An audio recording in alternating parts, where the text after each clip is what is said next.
이것이니라. 아멘. 할렐루야. 우리 2026년 하나님께서 우리를 위해 행하실 일들을 늘 기대하며 또 하나님께서 행하실 일들을 우리의 눈으로 바라보고 경험하는 복된 한 해가 되시기를 바라며, 오늘도 수요예배 자리에 나오신 우리 성도님들 하나님께서 예비하신 은혜와 복으로 충만하시기를 주님의 이름으로 축복합니다. 우리 함께 인사 나누시겠습니다. 나는 하나님의 특별 관리 받는 사람입니다. 우리 옆에 분들이랑 당신도 하나님의 특별 관리 받는 사람입니다. 당신도 하나님의 특별 관리 받는 사람입니다. 당신도 하나님의 특별 관리 받는 사람입니다. 아멘. 우리 한 번 더 인사하겠습니다. 내 삶에 더 좋은 날이 있음을 믿습니다. 우리 옆에 분들에게 당신의 삶에도 더 좋은 날이 있음을 믿습니다. 당신의 삶에도 더 좋은 날이 있음을 믿습니다. 당신의 삶에도 더 좋은 날이 있음을 믿습니다.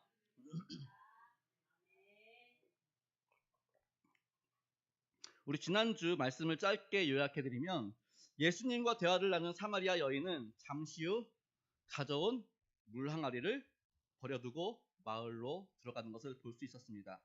그리고 그 마을에서 내가 만난 예수님을 증거하지요.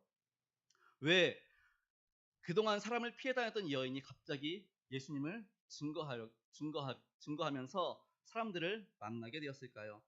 그녀의 삶이 변화되었기 때문입니다.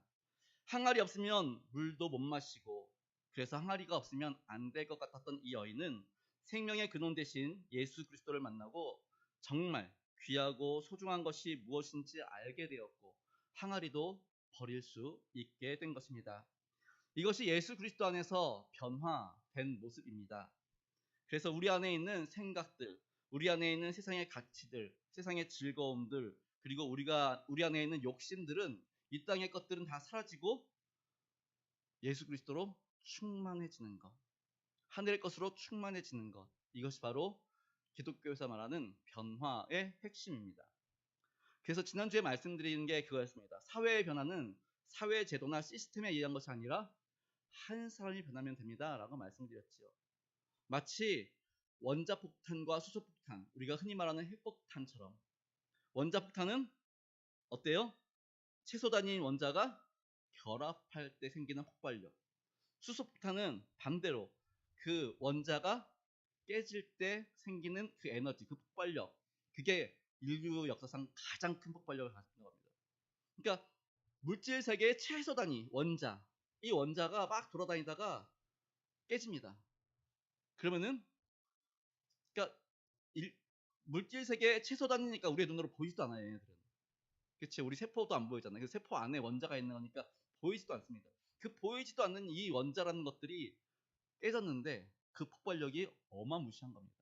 반대로 그 원자가 결합할 때 생기는 그 에너지가 또 어마무시하다는 겁니다. 그래서 사회의 변화는 사회의 최소 단위인 한 사람, 그 사람이 뭐 어리거나 나이가 많거나 뭐 여자이거나 남성이거나 돈이 많거나 돈이 없거나 이게 중요하지 않습니다. 그 한 사람이 예수 그리스도로 어떻게 돼요? 변화되어지면 그 사람을 통해서 세상은 변화된다라는 것이지요. 그래서 우리가 역사를 보면, 또 성경을 보면 사도 바울의 변화가 기독교 역사를 바꾸지요. 사도 바울이 예수님 만나고 다 깨져버렸습니다. 모든 게 깨지고 예수 그리스도로 충만해지니까 가는 곳곳마다 유럽으로 아시아로 신방하고 전도하러 다니고 교회를 세운 것을 보게 되지요. 그래서 실제로 그런 얘기를 합니다. 많은 선교사님들이나 목사님들이 하신 얘기가, 사도 바울이 갔던 그 유럽을 번성하게 했다, 그렇게 얘기를 합니다. 사실은 사도 바울이 어디로 가려고 했습니까? 아시아 쪽으로 오려고 했는데, 그치요? 아시아 쪽으로 오려고 했는데 예수의 영이 딱 막으시고 유럽 쪽으로 가게 하셨죠. 뭐 그것 다 하나님의 뜻이지요. 근데 어쨌든 그 사도 바울이 갔던 그 유럽을 중심으로 해서 기독교 문명이 싹 트고 거기서부터 문화가 발전되어졌던 것이지요. 그래서 보면은 우리 지구상에 일본을 제외하고 모든 국가가, 기독교 국가가 훨씬 더 잘 삽니다. 그렇죠? 기독교가 훨씬 더 잘 삽니다. 그런가 하면은 칼빈은 원래 변호사가 되려고 했습니다. 종교개혁자 칼빈은 원래 변호사가 되려고 했고, 아버지가 변호사 시키려고 아주 좋은 대학교에 보냈습니다. 그런데 거기서 이제 공부를 하다가 좀 이렇게 그러니까 어릴 때부터 이 칼빈은 그 당시만 해도 중세 사회였으니까 그 가톨릭에서 아주 공부를 되게 잘했습니다. 그러니까 그 학교 그 성당에서 인정받아가지고 장학금 받아가면서 이제 대학교를 다녔지요. 변호사가 되기 위해서. 그런데 열심히 공부하던 중에 예수님을 만나게 됩니다. 그러면서 그가 이제 스위스로, 원래는 이제 프랑스 쪽에 있다가 이제 스위스로 넘어가면서 스위스를 변화시키기 시작합니다. 당시만 해도 스위스가 어땠냐? 유럽의 쓰레기통이라고 불렸던 곳입니다. 그러니까 사람들이 다른 유럽 지역에 있다가 주말만 되면은 스위스로 가가지고 술 마시고 흥청망청 노는 겁니다. 그리고 여기저기 막 싸지르고, 옛날에 뭐 화장실이 또 뭐 얼마나 좋았겠습니까? 그러니 물은 물대로 더럽지요. 그리고 길은 길대로 막 어물투성들이지요. 그러니까 막 쓰레기 냄새가 진동했던 곳이 바로 스위스였습니다. 그런데 그리고 남자들이 일 끝나면은 항상 가는 데가 술집이었습니다. 그래서 월급을 받으면 월급의 80% 90%를 술값으로 쓸 정도로. 그러면은 10% 20% 가지고 생활이 돼요?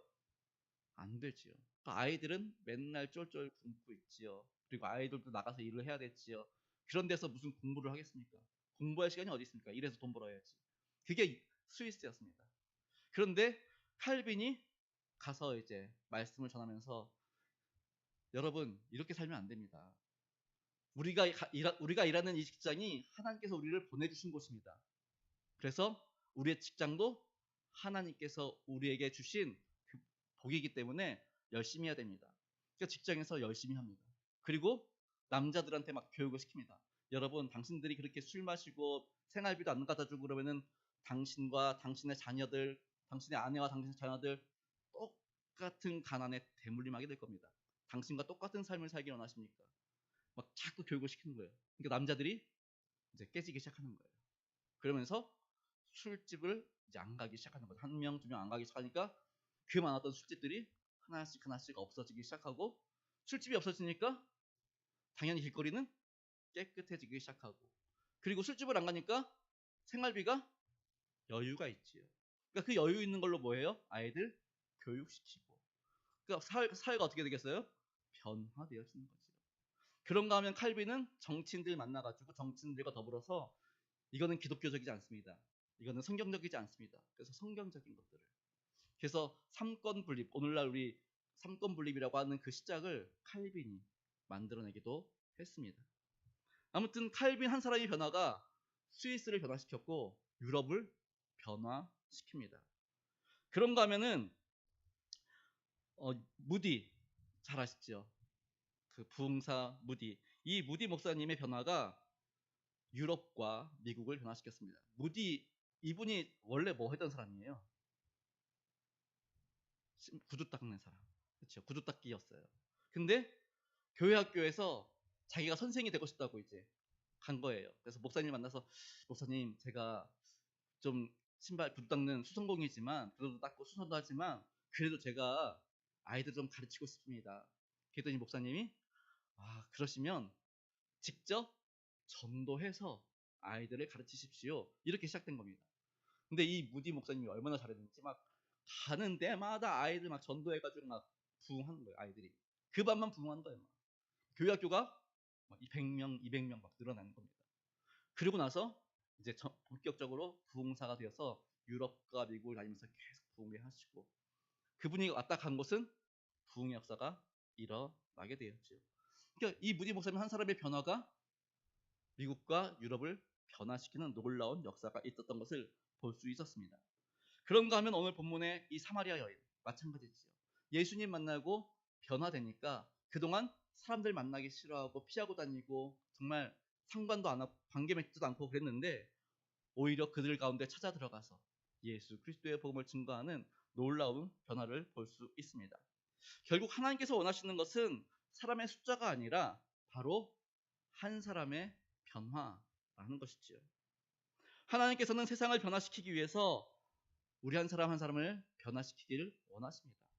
그러니까 우리는 다른 사람 보고 너가 변해야 돼 이런 말 할 게 아니라, 내가 덜 변했구나, 내가 더 변해야겠구나, 이러한 좀 생각을 가지고 나 한 사람의 변화가 가정을 변화시키고 나 한 사람의 변화가 교회를 변화시키고 나 한 사람의 변화가 이 사회를 그리고 이 나라를 그리고 아시아를 변화시키는구나 라는 생각을 가지고 오늘도 예수 그리스도로 충만할 수 있도록 힘쓰실 수 있기를 바랍니다.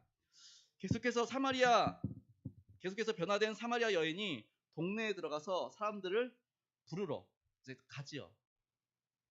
그 사이에 제자들이 예수님, 저희가 마을에 가서 음식을 좀 준비해 왔습니다. 출출하실 텐데 음식 좀 드세요. 이렇게 음식 드시라고 청했습니다. 그래서 예수님께서 하시는 말씀 뭐라 그래요? 내게는 너희가 알지 못하는 양식이 있다라고 말씀을 하시는 거예요. 내게는 너희가 알지 못하는 양식. 그랬더니 제자들이 글쎄 누가 예수님께 음식을 갖다 줬나? 혹시 저 사마리아 여인이 음식을 갖다 줬나? 뭐 이제 이런 얘기를 하고 있습니다. 이런 제자들에게 예수님은 다시 말씀하십니다. 나의 양식은 나를 보내신 이의 뜻을 행하며 그의 일을 온전히 이루는 것이다 라고 말씀을 하고 계십니다. 지금 예수님께서는 자신의 양식이 뭐라 그래요? 하나님의 뜻을 행하며 그의 일을 온전히 이루는 것. 이게 바로 예수님의 양식이라고 말씀하시는 것이죠. 그런데 양식과 그러니까 우리가 먹는 음식, 아니 쉽게 말해서 우리가 먹는 밥과 하나님의 뜻을 행하는 것 무슨 관계가 있습니까? 정말 아무런 관계가 없는 것만 같은데 예수님 그러는 거예요. 내가 먹는 밥은 하나님의 뜻을 행하는 거야. 그렇게 말씀하시고 계시는 거예요. 우리 밥 왜 먹습니까? 밥을 왜 먹지요? 밥 먹는 이유, 가장 큰 이유, 살기 위해서. 그치요? 생존에 있어서 꼭 필요한 게 밥이지요. 뭐 우리는 밥을 먹지만 유럽에서는 뭐 빵을 먹기도 하고요. 또 다른 곳에서는 뭐 다른 여러 가지를 먹겠죠. 어쨌든 음식, 양식 이 모든 것은 생존에 꼭 필요하기 때문에 먹습니다. 그 양식을 먹지 않으면 죽을 수밖에 힘이 빠지고 그리고 점점점 죽게 되죠. 그래서 제가 이제 요양원 제가 대전에 있을 때 요양원 많이 다녔다고 했잖아요. 근데 요양원에 가면은 이제 뭐 4인실, 6인실 이렇게 있습니다. 근데 한 달에 한 번씩 가니까 그래도 옆에 분들도 같이 좀 얼굴 보잖아요. 인사도 하고 또 이렇게 저희가 갈 때마다 그냥 가는 게 아니라 비타오백을 이렇게 10개짜리 2개를 이렇게 박스 들고 가거든요. 그러면은 이제 옆에 분들 하나씩 나눠드리고 그리고 나머지 이렇게 다 갖다 드리는데 그래서 얼굴도 보고 이렇게 하는데 한 1년쯤 지나면 안 계시는 분들이 계세요. 종종. 그럼 이제 여쭤보면은 뭐 이제 돌아가셨다라고 말씀하시죠. 그런데 그분들 특징이 그겁니다. 안 드세요. 이제 죽음을 앞에 두고는 곡기가 끊어진다 그러죠. 그러니까 이게 안 넘어가는 거죠. 그러니까 음식을 안 먹으면은 결국은 살아남을 수 없는 겁니다. 그래서 양식이란 우리의 인생이 살아가는 데 있어서 꼭 필요한 필수적인 것이지요. 그럼 산다는 것은 무엇입니까? 산다는 거. 음식을 먹으면 살아요. 근데 산다는 것도 뭐예요? 산다는 거. 단순하게 먹고 숨 쉬고 있으면 사는 겁니까? 흔히 말하기로 이 세상에는 세 가지 형태의 존재가 있다고 합니다. 존재하는 게 있는데 세 가지 형태를 가지고 있답니다. 첫 번째는 단순히 존재하는 것. 단순히 그냥 있는 겁니다. 이건 뭐냐? 아무것도 하지 않아요. 그냥 있는 거예요. 어떤 거에 그런 거예요? 돌, 뭐 아니면은 뭐 석탄, 뭐 바위, 뭐 이런 것들. 그냥 단순히 있는 거지요. 얘네들은 살아있다고 말하지 않아요. 그치요? 그냥 무생물이기 때문에 그냥 존재하구나, 그냥 있구나 라고만 얘기하지요. 두 번째는 생명으로서 존재하기는 하지만 그냥 그뿐인 것들. 뭐 예를 들면 그런 겁니다. 뭐 나무 같은 거, 그리고 뭐 새, 물고기, 뭐 기타 등등 살아는 있죠. 그래서 자라나기도 하고 죽기도 하고 그러한 모든 것들을 겪습니다. 그런데 얘네들은 단지 생명으로 존재할 뿐. 그러니까 생명으로서 존재는 합니다. 근데 그 이상은 아니다라는 것이죠. 그런가 하면은 세 번째는 의미를 찾아가는 존재들이라는 겁니다. 내 삶의 의미가 무엇일까? 그리고 내가 생존하는, 내가 지금 살아가는 데 있어서 뭘 해야 하는가? 그런 의미들을 찾으면서 의미에 합당한 삶을 살기 위해 노력하는 존재가 있다는 것이죠. 이것은 인간에게만 인간에게만 존재하는데, 우리 그런 생각 많이 하잖아요. 난 왜 이렇게 살지? 어떻게 살아야 되지? 이러한 생각들 한 번씩 하잖아요. 그리고 그 질문에 대해서 어떻게 해요? 스스로 또 답을 내고 방향을 찾아서 가게 되지요. 이것을 우리는 살아간다라고 말한다라는 겁니다. 그래서 살아간다는 것은 단순히 존재하는 것이 아니라 의미를 찾고 또 의미를 발견하고 그 의미를 찾아서 이렇게 길을 갖고 그러면서 살아가는 것. 그것을 바로 살아간다라는 의미로 말을 하고 있습니다. 처음으로 돌아가서 양식은 우리의 생존에 꼭 필요한 필수적인 것이라고 말씀을 드렸지요. 그렇다면 우리가 사명을 위해 사는 것, 즉 살아가는 이유를 따지고 그 이유와 목적을 위해서 살아가는 것, 이것이야말로 하나님의 형상으로 지음받은 인간이 살아가는데 꼭 필요한 것이다 라는 것입니다. 하나님으로부터 오는 사명, 그러니까 하나님의 계획, 하나님의 섭리, 그것을 우리가 안다면 그것이 우리가 사명이 되겠지요. 그래서 그 사명대로 하나님의 계획대로 사는 것, 그것이야말로 인간의 삶의 가장 중요한 삶의 이유다라는 것입니다. 그래서 예수님이 말씀하는 게 그겁니다. 그게 바로 내 양식이야. 그렇기 때문에 자기 존재의 목적을 발견하지 못하고, 그러니까 똑같은 사람임에도 불구하고 정말 의미를 찾아서 하나님의 계획과 목적을 발견해서 그 길로 가면서 계속해서 묻고 그리고 그 길을 걷는, 그렇게 살아가는 사람이 있는가 하면은 단순히 생명으로서만 존재하는 사람들이 있다는 겁니다.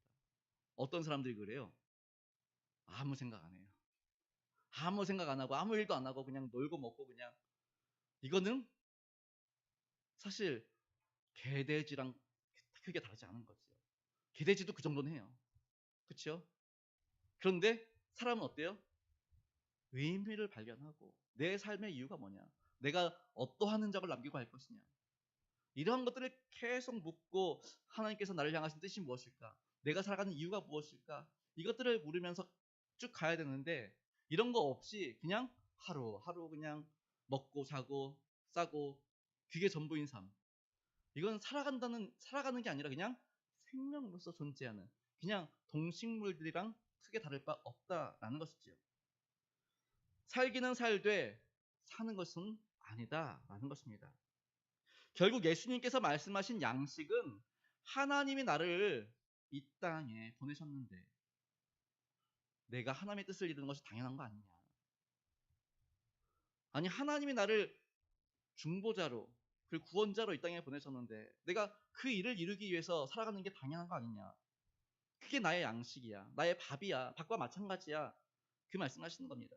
반대로 내가 하나님의 뜻을 이루지 못하면서 산다면 아까 말씀드린 대로 예수님 이 땅에 오셔서 중보자로 오셨고 구원자로 오셨는데 그 일을 감당하지 않는다면 나는 사는 게 아니지.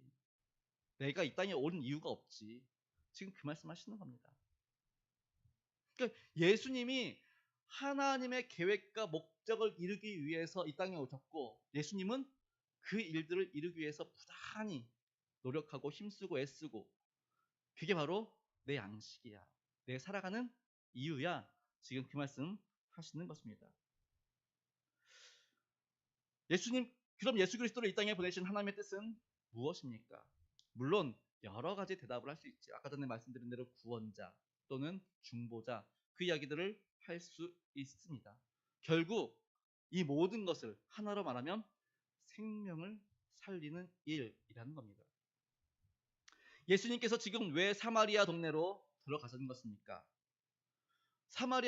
우리 요한복음 이제 4장 앞뒤를 잘 보시면은 예수님이 굳이 급한 일이 있어가지고 제사를 지내야 돼가지고 급하게 빨리 예루살렘으로 가기 위해서 사마리아 동네를 가는 게 아닙니다. 보면은 사마리아로 들어갈 이유가 전혀 없었습니다. 그런데 그냥 사마리아 동네로 가는 거예요. 당시만 해도 사마리아 동네로 가면 어땠어요? 이방인 취급받았습니다. 똑같이 사마리아인 취급받았습니다. 그래서 당시 이스라엘 사람들은 사마리아를 통과하지도 않고 삥 돌아가지고 3일 4일 더 걸리더라도 삥 돌아갔습니다. 근데 예수님은 그 사마리아 동네로 들어가십니다. 왜입니까? 지금 수가성의 여인을 그 우물가에서 그 여인을 만나기 위해서 먼저 가셔서 기다리고 계시는 것이지요. 즉 구원할 사람을 만나기 위해서였다라는 것입니다. 복음의 씨를 뿌리고 거두는 일을 하기 위해서 예수님은 지금 사마리아 수가성에 들어가셨던 것입니다.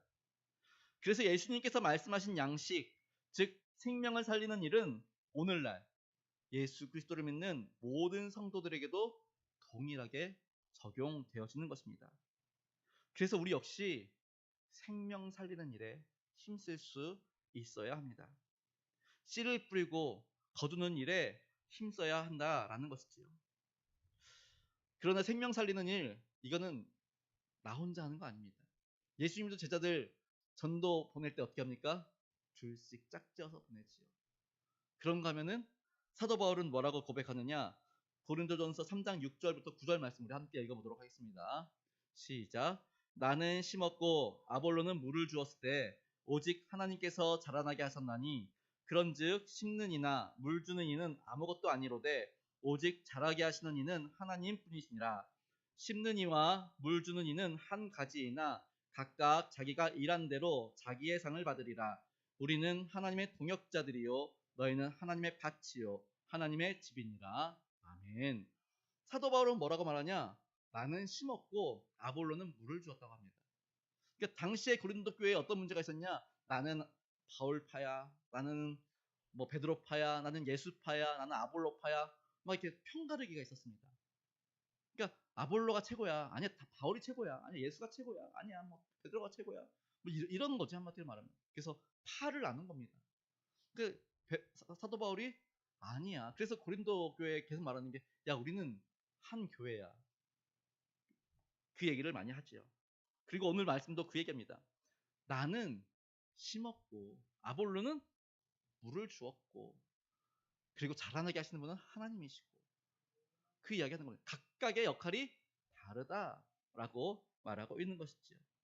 그래서 우리가 씨를 뿌리고, 물론 씨를 뿌리고 거두면 좋지만 우리가 씨를 뿌려도 못 거둘 수도 있습니다. 그러면 다른 누군가 거두겠지요. 그러니까 우리는 부지런히 뭐 해야 됩니까? 씨를 뿌릴 수 있어야 됩니다. 그리고 다른 누군가 또 뿌린 그 씨앗을 하나님께서는 자라나게 하셨을 테니 때가 되면 우리는 또 어떻게 해요? 거둘 수 있도록 힘써야 되는 겁니다. 그래서 우리가 무조건 이 사람만이 아니라 두루두루 이렇게 다니면서 씨를 뿌리고 거두는 일에 동참해야 되는 것이지요. 그리고 오늘 사도 바울은 뭐라고 하느냐? 우리는 하나님의 동역자다라고 말하고 있는 것을 볼 수 있습니다.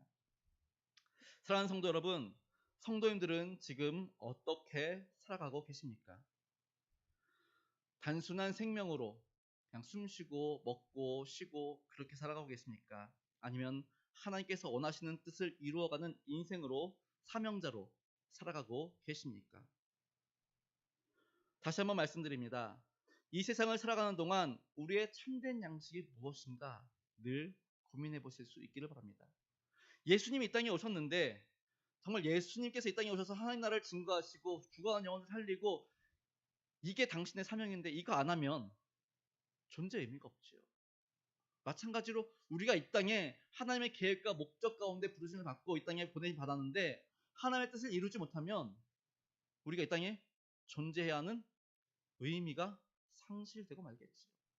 그러니 오늘도 우리의 양식, 정말 우리를 살게 하는, 우리로 숨쉬게 하는 그 존재 이유들을 발견해 나가시고, 오늘도 하나님께서 우리를 향한 그 계획들, 그 목적들을 발견하시고 그렇게 그 일들을